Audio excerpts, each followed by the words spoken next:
Bismillahirrahmanirrahim. Assalamualaikum warahmatullahi wabarakatuh. Perkenalkan, nama saya Bayu Padwi Aryati, NIM 19021002. Di sini saya akan mempresentasikan tugas saya tentang diklat karyawan barang dan jasa.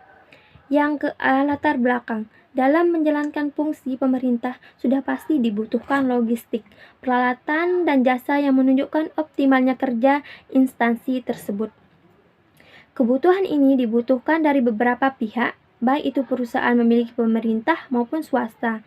Dengan demikian, pelatihan ini dilakukan untuk memperoleh, meningkatkan serta mengembangkan kompetensi kerja, produktivitas, disiplin, sikap, dan etos kerja pada tingkat keterampilan dan keahlian sesuai jenjang kualifikasi jabatan atau pekerjaan. Yang ke-B, studi kelayakan. Layak dilaksanakan karena dengan diadakannya pelatihan ini akan membuat perusahaan lebih termanajemen dan dapat meningkatkan dan mengembangkan kompetensi kerja baik dari perusahaan ataupun pemerintah.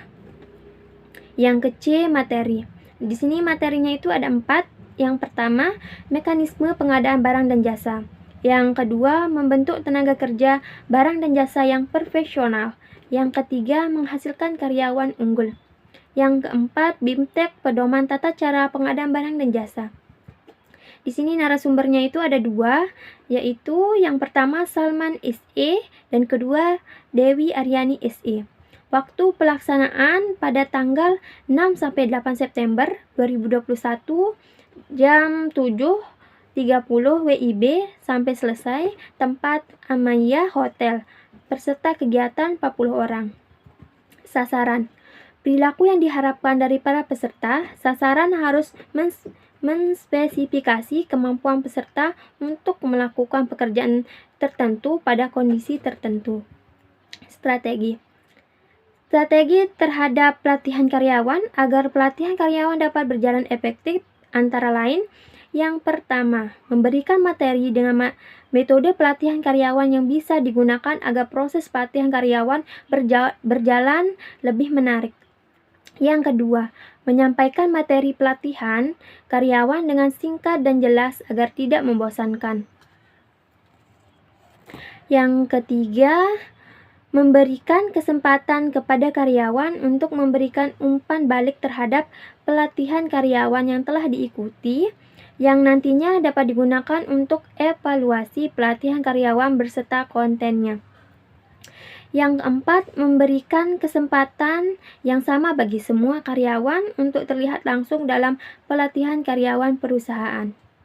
Yang kelima, mengadakan percobaan pelatihan yang diwakili oleh beberapa peserta. Yang keenam, mengimplementasikan dan mengevaluasi. Anggarannya di sini itu ada penginapan 3 malam di hotel 10.500.000, konsumsi 5 juta, perlengkapan 2 juta, baju 3 juta. Jadi totalnya itu ada 2.500.000. Tujuan dari pelatihan ini adalah untuk karyawan mampu mempunyai kemampuan dalam ilmu pengetahuan, kemampuan dan penentuan sikap agar mendukung kelancaran operasional dan produktivitas. Manfaat dari pelatihan ini adalah meningkatkan performance kerja karyawan sehingga memberikan manfaat besar bagi perkembangan perusahaan. Dengan begitu, perusahaan dapat mencapai tujuan sesuai visi dan misi perusahaan. Yang terakhir, penutup. Pelatihan dan pengembangan karyawan adalah sebuah subsistem di dalam suatu perusahaan yang menekankan pada perbaikan kinerja individu. Agar perusahaan subsistem sangat penting karena perusahaan besar dan berkelanjutan akan membutuhkan karyawan dengan kinerja yang luar biasa. Sekian presentasi saya, semoga bermanfaat. Mohon maaf bila ada kata yang salah. Wassalamualaikum warahmatullahi wabarakatuh.